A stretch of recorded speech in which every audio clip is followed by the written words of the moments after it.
तो बांग्लादेश में जो हालात बने हुए हैं इसे लेकर देखिए लगातार हम आपको बता रहे हैं कि क्या वजह रही होगी, लेकिन सवाल ये कि क्या वाकई में जो प्रदर्शन कर रहे हैं वो छात्र हैं या फिर छात्रों की आड़ में किसी की साजिश है। कौन है आखिर बांग्लादेश का विलन, ये जरा हम आपको समझा देते हैं, क्योंकि लगातार देखिए बांग्लादेश के खिलाफ साजिश हुई है, ये बार बार कहा जा रहा है, क्योंकि लगातार जिस तरीके से हिंसा की तस्वीरें सामने आई है वो चिंताजनक है। तख्ता पलट के पीछे ISI का नाम सामने आ रहा है, इसके अलावा अमेरिका का भी साजिश से नाम जुड़ा हुआ है। यानी ये बताया जा रहा है कि बांग्लादेश और अमेरिका के बीच में जो भी पहले रहा है उसके पीछे अब अमेरिका जो है साजिश रच रहा है। हसीना के बेटे सजीव वाजेद ने शक जताया है, यानी कि अमेरिका पे शक जताया गया। अमेरिका पर इमरान खान ने भी आरोप लगाए थे। इसके अलावा सेना की मदद से खेल करने का भी आरोप लग रहा है। पाक और अमेरिका को लेकर गहरा शक यहां पर बनता हुआ नजर आ रहा है, क्योंकि स्थिति बद से बदतर हो गई है और यही वजह सामने आ रही है कि पाक और अमेरिका का इसमें नाम हो सकता है। अब अगली खबर क्या है, महिमा का रुख करते हैं। पुनीता बता रही थी कि कैसे अभी किस किस देश का नाम सामने आ रहा है, लेकिन हिंडन एयरबेस से वैभव इस वक्त हमारे साथ जुड़े हुए हैं। वैभव, खबर मिल रही है कि 48 घंटे के अंदर शेख हसीना भारत छोड़ सकती हैं। क्या ये खबर मिल पाई है कि वो कहाँ जा रही है? क्योंकि पहले तो बताया जा रहा था कि फिनलैंड या फिर लंदन, इन दोनों जगहों में से कहीं एक। देखिए, शेख हसीना को लेकर खबर यही है कि अगले 48 घंटे में वो भारत छोड़ सकती हैं। लेकिन जब से शेख हसीना भारत पहुंची हैं तब से इस बात को लेकर स्पष्टीकरण नहीं है कि वो आखिर अगर भारत से जाएंगी तो कहां पर जाएंगी। हम उस वक्त हिंडन एयरबेस के ठीक बाहर मौजूद हैं और इसी के अंदर शेख हसीना जो है वो यहां पर मौजूद है। लेकिन अब उनकी आगे की रणनीति क्या कुछ होगी, क्या कुछ उनकी भारत सरकार से बातचीत चल रही है और किस देश में शरण लेने को लेकर उनकी आगे की रणनीति है, ये तस्वीरें अभी साफ नहीं हो पाई हैं। लेकिन सबसे अहम यह है कि आज तकरीबन 2 से ज्यादा दिन हो चुके हैं शेख हसीना को गाजियाबाद पहुंचे हुए, लेकिन अभी तक उन्होंने भारत में शरण लेने को लेकर कुछ भी स्पष्टीकरण नहीं किया है। इनकी मुलाकात अजित डोभाल से भी हो चुकी है, साथ ही कल यहां पर सर्वदलीय बैठक हुई है और उस बैठक के बाद भी कहीं ना कहीं से लगातार बैठकों का दौर चला है और उस बैठक के जरिए यह समझने की कोशिश भी की गई है कि अगर शेख हसीना भारत से शरण मांगती हैं तो भारत क्या शेख हसीना को यहां पर शरण फिलहाल देती हुई नजर आएगी। लेकिन जो खबर यह है कि शेख हसीना ने भारत से अभी तक न कोई शरण मांगी है, बल्कि अगले 48 घंटे के बीच वो कहीं ना कहीं किसी दूसरे देश के लिए रवाना हो सकती है। हिंडन एयरबेस से वो दिल्ली बिल्कुल वैभव, देखना यही होगा कि आगे शेख हसीना का क्या कदम होता है, क्योंकि देखिए कल भी विदेश मंत्री ने ये बताया था संसद के अंदर कि शेख हसीना जो है इस वक्त सदमे में है और उनसे अभी बातचीत कर पाना जो है संभव नहीं। ठीक है, बहुत शुक्रिया वैभव तमाम जानकारी के लिए। अब खबरों में आगे बढ़ते हैं। देखिए बात एक बार फिर से जिस तरीके से बांग्लादेश में अस्थिरता की तस्वीरें सामने आ रही है और शेख हसीना अभी भारत में मौजूद है और इतिहास गवाह है कि भारत से जब जिसने भी मदद मांगी है भारत ने कभी उनकी आवाज को अनसुना नहीं किया है और शेख हसीना के हालातों में भी कुछ ऐसा ही हुआ है। बिल्कुल, देखिए वो भारत आई और पहले आपने देखा कि बांग्लादेश में क्या स्थिति बनी थी, उसके बाद 48 घंटे के अंदर उनको खाली करने के लिए बोला भी था, लेकिन 45 मिनट के अंदर खाली करने के लिए कहा था, लेकिन फिर उसके बाद वो भारत आई। लेकिन अब उनका आगे का प्लान क्या है, वो कहां पर जाने वाली है, कहां पर जा सकती हैं, इस वक्त क्या खबर निकलकर सामने आ रही है, आपको उस रिपोर्ट के जरिए बता दें।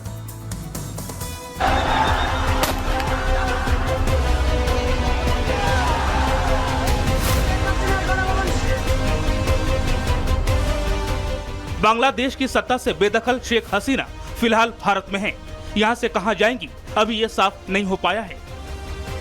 हालांकि ऐसे कयास लगाए जा रहे हैं कि शेख हसीना यूरोप जाने की तैयारी कर रही हैं। शेख हसीना का राजनीतिक विषय दांव पर है, लेकिन शेख हसीना की जान को भी खतरा है। भारत ने शेख हसीना को शरण दी है।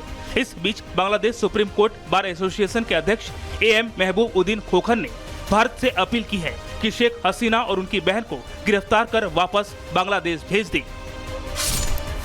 महबूब-उद्दीन खोखर ने भारत बांग्लादेश के संबंधों का हवाला देते हुए भारत सरकार से अपील की है कि शेख हसीना और शेख रेहाना को गिरफ्तार करें और उन्हें वापस बांग्लादेश भेज दें। शेख हसीना ने बांग्लादेश में कई लोगों की हत्या की है, वो हत्यारी हैं। दरअसल महबूब-उद्दीन खोखर खालिदा जिया की पार्टी BNP के ज्वाइंट सेक्रेटरी भी हैं। इस बीच शेख हसीना के बेटे ने कहा कि उनकी मां अब कभी भी बांग्लादेश नहीं आएंगी। उनका परिवार हर बार देश को बचाते बचाते थक गया है। कट्टरपंथी अब हिंदुओं और हिंदू मंदिरों पर हमले कर रहे हैं।